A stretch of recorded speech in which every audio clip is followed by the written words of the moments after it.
Olá, meus queridos alunos do 8º ano, sou professora Evilane e na nossa aula de Física número 16, nós vamos falar sobre o capítulo 10, termologia, né? Um assunto que abrange aspectos como temperatura, calor, calor específico, né?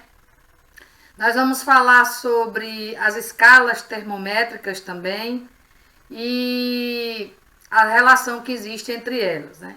É uma aula bem interessante, vocês vão gostar. Espero que vocês entendam perfeitamente. Bem, para começar a gente precisa falar sobre termologia, né? Que é o estudo científico dos fenômenos relacionados ao calor e à temperatura, como transferência de calor, equilíbrio térmico, transformações sofridas por gases, mudanças de estado físico e outros fatores que envolvem essa parte que envolve temperatura e calor. Escalas termométricas também, né? Bem, a palavra termologia vem da separação termo, né, que significa calor, e logia, que significa estudo, né? Então, é a parte da física que estuda o calor, seus efeitos e como medir as grandezas que se relacionam com ele. Aqui é um conceito mais bem definido. Vamos aprender agora outros conceitos fundamentais que a gente estuda dentro da termologia. Agitação térmica. Bem, pessoal, vocês sabem que a matéria ela se encontra em 3 estados físicos diferentes, né? Sólido, líquido e gasoso. Os 3 estados físicos considerados primordiais, né? Principais. E que nesses estados físicos existem partículas, né? E de acordo com cada estado físico, essas partículas elas têm uma maior liberdade de movimentação ou não. Vamos lembrar um pouquinho aqui sobre o estado sólido, né? As partículas no estado sólido, elas têm uma força de atração muito intensa, né? Então, elas têm pouca mobilidade, elas ficam basicamente no mesmo lugar, apenas vibrando. Já as partículas do estado líquido, elas já têm uma certa liberdade, né? Elas conseguem se movimentar da esquerda para a direita ou de cima para baixo em pequenos espaços, né? Curtos espaços. Já no estado gasoso, essas partículas já têm uma liberdade bem maior, elas conseguem ter um movimento bem desordenado, né? Por isso que o estado físico gasoso não tem forma definida, né? Então, o que é essa agitação térmica? É o estado de movimento das partículas microscópicas, né? Que acontece em qualquer corpo. Como eu falei, pode ser sólido, líquido ou gasoso. A esse estado de agitação térmica corresponde certa quantidade de energia. Essa energia, pessoal, a gente dá o nome de energia térmica, né? Que é justamente energia associada ao movimento dessas partículas. Seja esse movimento de translação, de rotação ou de vibração, né? Bem, e o que seria temperatura? Temperatura é justamente a medida do grau de agitação das partículas que constitui um corpo, né? Então, nós temos a temperatura de um corpo, ela é diretamente proporcional à velocidade com que os átomos e moléculas vibram, rotacionam ou até mesmo transladam. Ou seja, pessoal, à medida que essa velocidade aumenta, a temperatura aumenta também e vice-versa. Então, é diretamente proporcional. Vou mostrar aqui para vocês nesse desenho uma bacia que contém água quente, né? Você pode observar aí que os átomos estão numa agitação, né, muito grande. E já uma bacia com água fria, né, e cubos de gelo. Se você observar, a agitação aqui, ela é bem menor, né? Você pode ver que a vibração, que são essas linhazinhas aqui ao redor das bolinhas azuis, elas são menores. São em pequenas quantidades em relação na bacia quente, né? O termômetro, pessoal, é o aparelho que mede justamente a temperatura dos corpos, né? Os termômetros, eles podem ser de 3 tipos diferentes. Nós temos o termômetro que é digital, que é o que é mais usado atualmente, né? Esses que têm essa estrutura aí, você compra em qualquer farmácia, né? Às vezes até em supermercados. Temos o termômetro a álcool, né? Ele tem um líquidozinho vermelho dentro. né, que também ainda é muito usual hoje em dia, mas para medir temperatura do ambiente, né? E temos um que está sendo agora proibido a sua venda, né? Que é o termômetro de mercúrio, né, pessoal? Mercúrio, ele é um metal tóxico, né? Então, a venda desse tipo de termômetro está proibida. É muito difícil você encontrar esse tipo de termômetro. Você encontra mais os digitais. E calor? O que seria calor, né, pessoal? É justamente a energia térmica em trânsito, ou seja, é a energia que passa de um corpo para outro.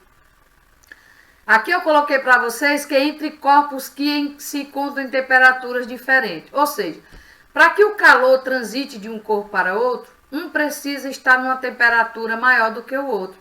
Sempre a passagem de calor é feita do corpo de maior temperatura ou mais quente para o de menor temperatura ou mais frio. A gente pode falar assim também, né? Então, calor é uma forma de energia, a gente chama de energia térmica.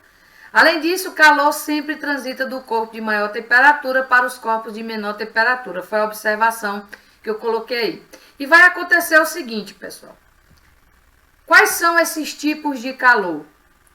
Nós temos o calor sensível, né? Que é o calor que acontece com mudança de temperatura, né? A forma de calor responsável pela mudança de temperatura de um corpo. Quando um corpo recebe calor sensível, sua temperatura aumenta. E quando o mesmo corpo cede esse calor, ele tem a temperatura diminuída, né? Nós vamos trabalhar nessa parte aqui da física com essa fórmula que se chama que é constituída de quantidade de calor, que é Q, a massa da substância, que é em quilogramas, ou gramas, vai depender de com qual das grandezas você vai trabalhar. C, que é calor específico, né, que é dado em calorias por grama por centímetro cúbico, que essa é a unidade mais usual. E ΔT, que é justamente a variação de temperatura, ou seja, a temperatura final menos a temperatura inicial.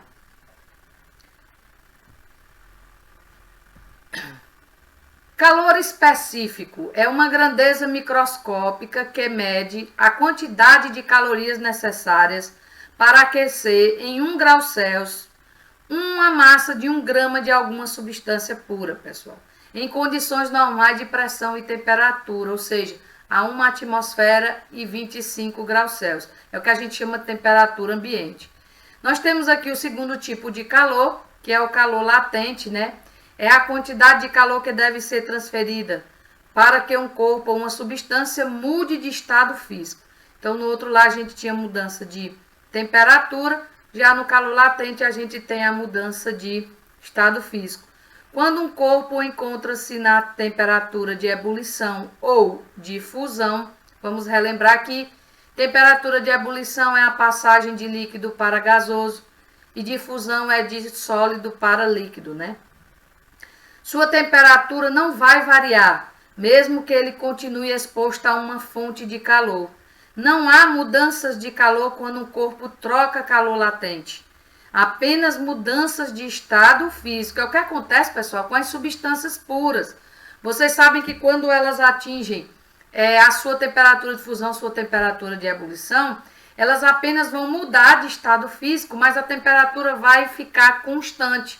Ela não vai passar disso aí, né? Aí quando a substância ela consegue mudar totalmente para o estado físico que está acontecendo no momento, então aí a temperatura volta a variar novamente até a substância pura começar a mudar novamente agora para o estado gasoso, né? A fórmula é Q igual a M vezes L, onde Q é a quantidade de calor, né? Ou apenas calor, que é dada em joules, né? No Sistema Internacional de Medidas, a massa, e L será o calor latente. Vamos relembrar aqui, né, pessoal, quais são essas mudanças de estado físico da matéria, né? De sólido para líquido, fusão, de líquido para gasoso, vaporização, se vocês lembram ainda, se divide em três, né? Calefação, ebulição e evaporação. Aí temos a passagem direta de sólido para gasoso, que se chama sublimação, né? Aí temos o caminho inverso agora, de gasoso para líquido, liquefação, e de líquido para sólido, solidificação, né? Quando você tem a mudança de sólido para líquido e depois para gasoso, você tem um aumento de temperatura e, consequentemente, uma diminuição da pressão. É o que acontece no caminho inverso, de gasoso para líquido e de líquido para sólido. Você tem uma diminuição da temperatura e, consequentemente, um aumento da pressão. Processos exotérmicos, esses que diminuem a temperatura, e processos endotérmicos, os que aumentam a temperatura. E o que seria o equilíbrio térmico, pessoal? Bem, como eu disse anteriormente para vocês, os corpos, eles transmitem calor de um para o outro. Aquele mais quente vai transferir o calor. Então, essa transferência de calor, pessoal, ela vai acontecer até que os dois corpos cheguem a uma mesma temperatura. Quando isso acontece, a gente diz que os corpos estão em equilíbrio térmico. E aí a passagem de calor de um corpo para o outro, ela vai cessar. Não vai mais haver essa passagem, né? Então eu coloquei aqui, é chamado de equilíbrio termodinâmico, né? Quando dois corpos ou substâncias atingem a mesma temperatura. A troca de energia entre dois corpos, que a gente chama de energia calorífica, né? Resulta na perda de energia térmica do corpo mais quente para o corpo mais frio. Então, pessoal, nunca a gente sente frio porque está absorvendo frio. É o nosso corpo que está perdendo calor, então a gente tem essa sensação de frio. Bem, eu dei um exemplo aqui, ó, você tem dois corpos, o A e o B. O corpo A com 80 graus Celsius, o corpo B com 10 graus Celsius, né? O que é que vai acontecer? Nós vamos colocar os dois em contato, né? Aí o que é que vai acontecer? O corpo A, que é mais quente, desculpa, eu coloquei 60, mas é 80, vai transferir calor para o corpo B, que é o menos quente, né? Que no caso... aqui é porque já está havendo a mudança, agora eu estou lembrando. Aí vai diminuindo a temperatura do amarelo e vai aumentando a temperatura do azul, né? Porque vai havendo a passagem de calor. Aí o que é que vai acontecer? Eles vão chegar a um equilíbrio. Os dois vão conseguir chegar a uma temperatura igual. E nesse momento aí, a passagem de calor vai cessar. Não vai mais haver a transferência de calor de um corpo para o outro. A propagação de calor, pessoal. O calor ele pode se propagar de três maneiras diferentes. Nós temos a condução, né? Que ocorre principalmente em meios sólidos, né? É um processo lento de transmissão de energia que vai passando, pessoal, de partícula em partícula, de molécula em molécula, né? Sempre no sentido das temperaturas mais altas para as temperaturas mais baixas, né? Nesse processo, a condução de calor sem transporte de matéria. Bem, pessoal, como é que vocês observam aqui? Você está aquecendo aqui, ó, essa parte da placa metálica, aqui o calor está muito intenso, né? E aí essas partículas elas vão se agitar com uma grande velocidade, né? E a transferência de calor de uma para outra vai acontecendo, porque elas vão entrar em contato. À medida que esse calor vai sendo transferido entre partícula por partícula, se afastando do ponto inicial, então elas vão ficando menos agitadas, mas elas vão começar a se aquecer também. Então vai passando gradualmente. Pessoal, o que acontece se você pegar uma colher totalmente metálica e colocar dentro de uma panela com água quente? Se você ficar segurando a colher, depois de um certo tempo você vai começar a sentir sua mão esquentando. É porque o calor está passando de partícula em partícula na colher de metal e chegando até a parte mais fria, que é onde está a sua mão, né? Então é por isso que a maioria das colheres de hoje são feitas de materiais como madeira, né, silicone, ou então as que são feitas de metal, elas têm um cabo que é um isolante térmico, né? Temos a convecção, que aí acontece mais nos líquidos e nos gasosos, pessoal. Nesse processo, uma diferença de temperatura faz com que se formem correntes de convecção, O que é isso, pessoal? Eu acho que vocês já ouviram falar da inversão térmica, é um tipo de convecção. A parte mais fria, gasosa, ela tende a descer para a proximidade da superfície da Terra. E a parte mais quente, que é essa que está mais próxima aqui da gente, no chão, ela tende a subir, porque é menos densa. Então, o gás mais frio, ele desce, e o gás mais quente, ele sobe porque é menos denso. E isso vai ser uma troca. À medida que o que desceu vai começando a esquentar, o que subiu vai começando a esfriar. E aí vai acontecer novamente o mesmo processo. Então, a convecção, ela sempre acontece continuamente, né? Então, até que todo o sistema passe a exibir a mesma temperatura. O fluido mais denso, que é o frio, ele desce. E o fluido mais denso, né? E o menos denso, que é o quente, ele sobe, né? Isso daí é transmitindo energia e matéria. Lembre-se que lá na condução, não transmite a matéria, né? E temos um processo, pessoal, que é feito à distância, ou seja, ele consegue se propagar no vácuo. Os outros dois tipos precisam estar em contato direto com algum meio, né? Ou sólido, ou líquido ou gasoso. Já a irradiação, ela é feita por ondas eletromagnéticas, né? Que se propagam no vácuo, né? É a transmissão de calor por ondas eletromagnéticas, como o infravermelho, né? A radiação, ela não necessita de um meio físico. Por isso, é o único dos processos de transmissão de calor que pode ocorrer no vácuo. Tá aqui, ó, pessoal, o Sol, ele é uma fonte de calor, né? Toda estrela, ela tem um ciclo estelar, né? Desde o seu nascimento até ela se transformar numa anã preta ou negra, né? Ou então em uma anã branca. Então, esse ciclo aqui do Sol, nosso Sol, ele tem uma previsão mais ou menos de se extinguir daqui a 5 bilhões de anos, né? Mas o processo da irradiação acontece, né?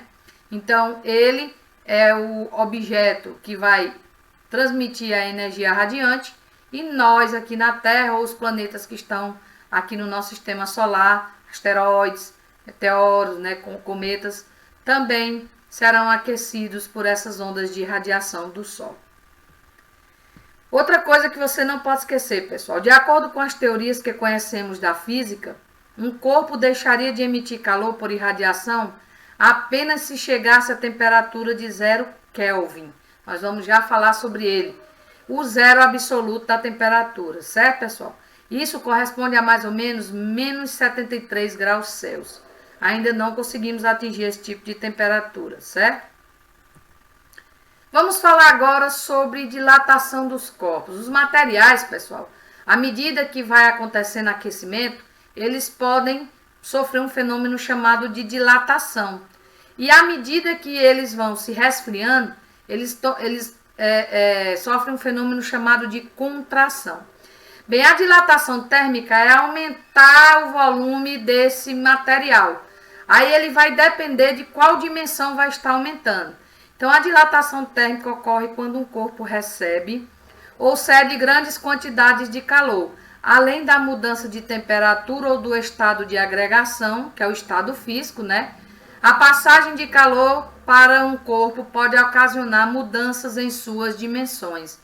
A dilatação térmica depende da variação de temperatura sofrida pelo corpo, além do seu coeficiente de dilatação linear, superficial e volumétrico, que é agora o que nós vamos falar, os tipos de dilatação. Então, nós temos a dilatação linear, ou seja, ela acontece numa única dimensão, uma linha, que é o comprimento, né? É o que acontece com a dilatação em fios, pessoal. Vocês estão vendo aqui, eu tinha um fio de de um pequeno tamanho, com a temperatura de 20 graus Celsius. À medida que eu fui aumentando essa temperatura, esse fio começou a se dilatar e ter o seu comprimento aumentado, certo? Aí temos a dilatação superficial, que é quando a variação ocorre predominantemente em duas dimensões, né? Ou seja, no comprimento e na largura. É o que acontece, pessoal, na dilatação de chapas de ferro. Tá aqui, como vocês podem ver. Você tem aqui o comprimento, né? Tá aqui. E temos a largura aqui, ó. Comprimento e largura, né? E temos a dilatação volumétrica, né? Que é quando a variação ocorre nas três dimensões de um corpo, ou seja, comprimento, largura e espessura, né? É o que acontece na dilatação de um bloco de ferro ou na dilatação de um líquido, né? Ou seja, é um volume, é onde a gente calcula os volumes, né? Capacidade térmica, pessoal, é uma grandeza física utilizada para definir a quantidade de calor que um corpo deve receber ou ceder para que a sua temperatura varie de 1 grau Celsius ou 1 Kelvin, né? Diferentemente do calor específico, essa grandeza está relacionada com o corpo como um todo e não somente com cada grama de sua composição. Por essa razão, dizemos que o calor específico é uma propriedade da substância, enquanto a capacidade térmica é uma propriedade do corpo em si. Então, nós vamos trabalhar com essa seguinte fórmula aqui, pessoal. C é igual a Q dividido por ΔT, ou C é igual a M vezes C. O que é que significa cada uma dessas unidades, essas grandezas? Q é calor, como a gente já ouvia falar em Joule. ΔT é variação da temperatura aí, ou desculpa, do tempo. Aqui é tempo, certo, pessoal? Eu coloquei errado aqui, desculpe. E C é calor específico e M é massa, né? Termometria, pessoal. Termometria é a parte da termologia voltada para o estudo da temperatura, dos termômetros e das escalas termométricas, né? Escalas termométricas, pessoal, são compostas por valores determinados de maneira arbitrária a partir dos pontos de fusão e ebulição da água. Ela é utilizada para medir temperaturas, mostrando através de seus valores se um corpo está quente ou frio, né, pessoal? Então, para fazer essas escalas termométricas, foram usados o ponto de fusão e o ponto de ebulição da substância água, né? São 3 tipos: Celsius, Fahrenheit e Kelvin. Vamos falar sobre cada uma dessas escalas. Nós temos as escalas relativas, né, que é a Celsius e a Fahrenheit, e temos a escala absoluta, que é a escala Kelvin. Bem, a escala Celsius e a escala Fahrenheit é relativa porque elas podem ter valores negativos. Já a escala Kelvin, ela é absoluta porque ela não aceita valores negativos, certo? Bem, essa escala Celsius ela foi criada no século XVIII, né, por Anders Celsius, né? Essa escala é utilizada na maioria dos países, né, como escala termométrica oficial, o Brasil é um deles. Ela possui 100 intervalos, né, por isso é chamada de escala centígrada. Os valores adotados por Celsius para os pontos de fusão é 0 e para o ponto de ebulição é 100 graus Celsius, né, pessoal? Aqui temos Anders, né, Celsius, ele morreu muito novo, né? Ele nasceu em 1701 e morreu em 1744, mas contribuiu bastante para a parte da física, né? Aí temos as escalas de Fahrenheit, né? Que essa escala de Fahrenheit, pessoal, ela foi feita pelo engenheiro alemão Daniel Gabriel Fahrenheit, né? Em 1686 a 1736 foi o curto período de vida dele também, né? Bem, os valores definidos para os pontos físicos foram 32 graus Fahrenheit para a fusão e 212 graus Fahrenheit para a ebulição, né? É amplamente utilizado em países de língua inglesa, como os Estados Unidos e Inglaterra. Bem, aqui nós temos Fahrenheit, né? E a escala que ele desenvolveu. E por fim, a escala absoluta, que é a escala de Kelvin, e vocês vão gostar do que eu vou falar agora. Kelvin, ele nada mais é do que Thomson, William Thomson, né? Ao analisar o comportamento da pressão de gases em função da temperatura, Thomson, posteriormente condecorado Lord Kelvin, concluiu que existia uma temperatura mínima para sistemas físicos, onde a pressão dos gases deveria se anular. Essa temperatura vale menos 273,15, a temperatura mais precisa, né? Mas a gente trabalha com menos 270 graus Celsius. É o que a gente chama de zero absoluto, né? Recebendo o valor de 0 Kelvin.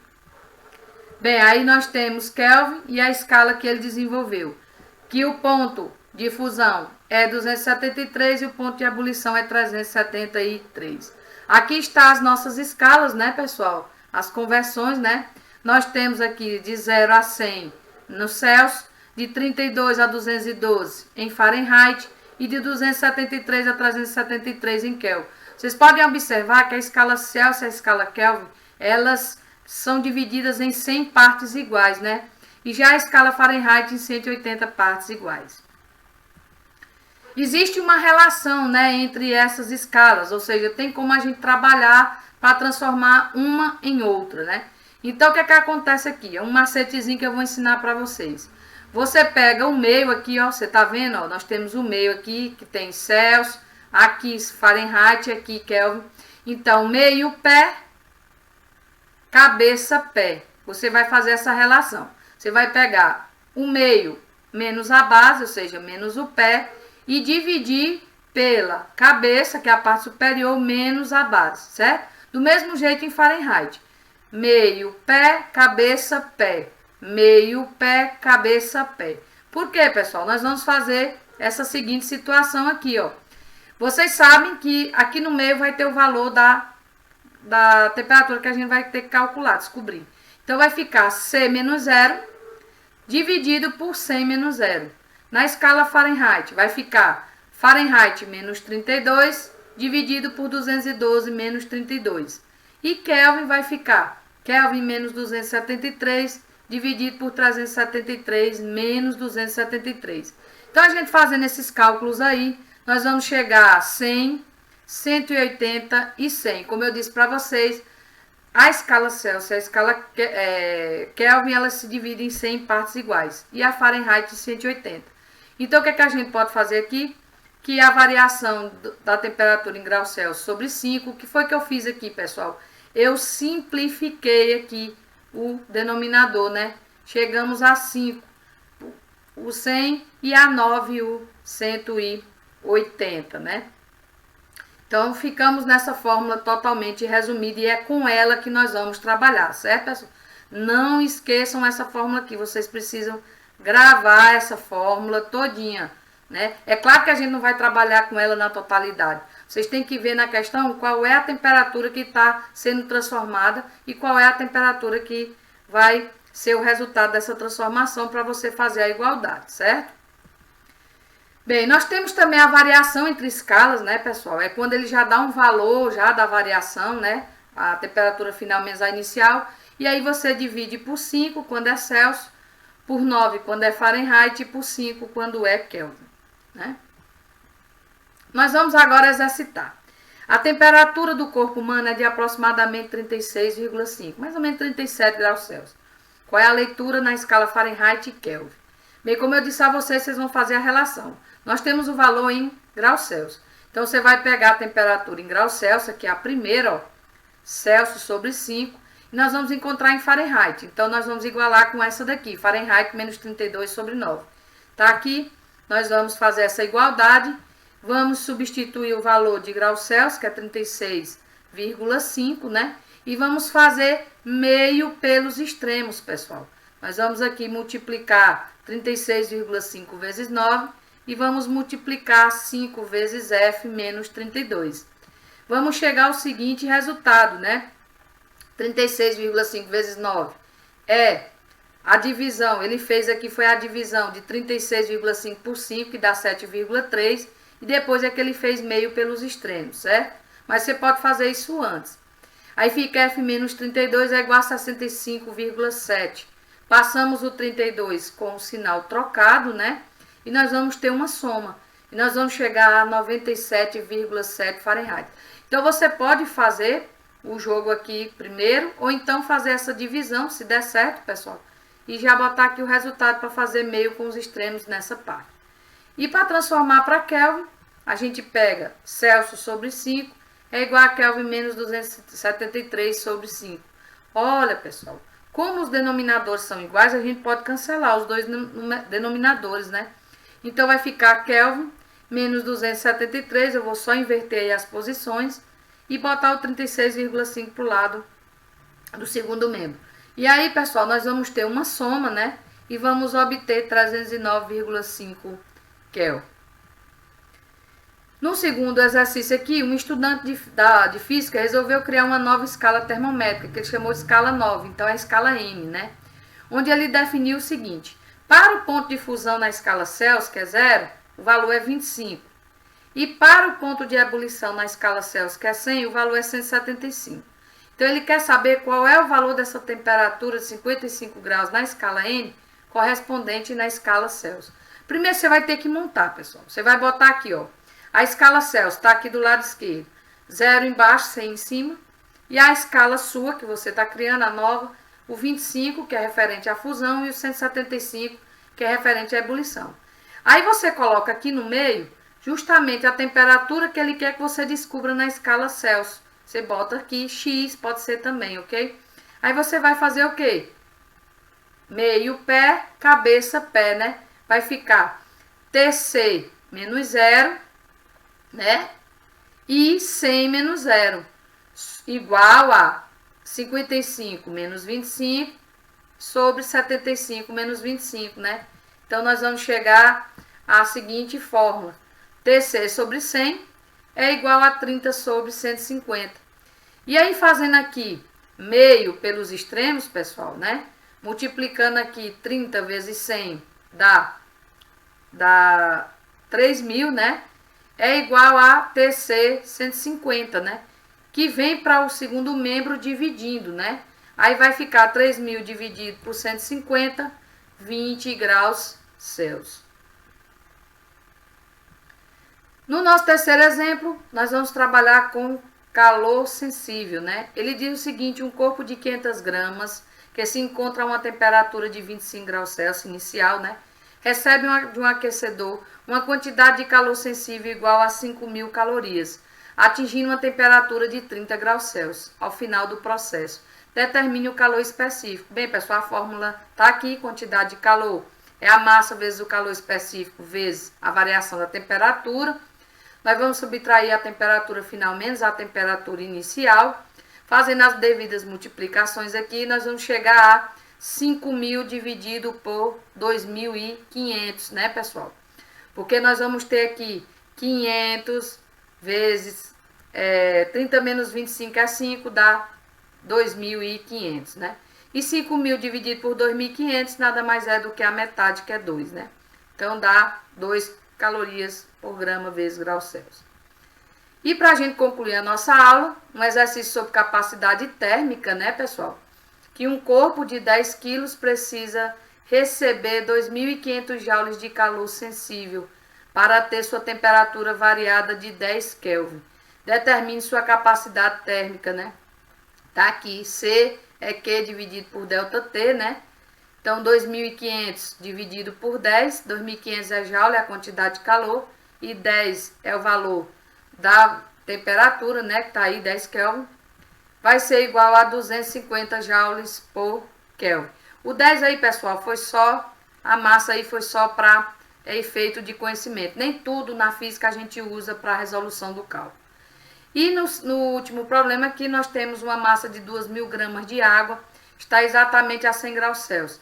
Sabendo que o calor de vaporização da água é 540, determine a quantidade de calor em quilocalorias para vaporizar apenas 30% dessas 2.000 gramas. Então, primeiro, pessoal, a gente tem que descobrir quanto é 30% de 2.000. É só multiplicar 2.000 vezes 30%, ou então 2.000 vezes 30 dividido por 100, que vai dar 600 gramas, né? Porque 30% é 30 sobre 100.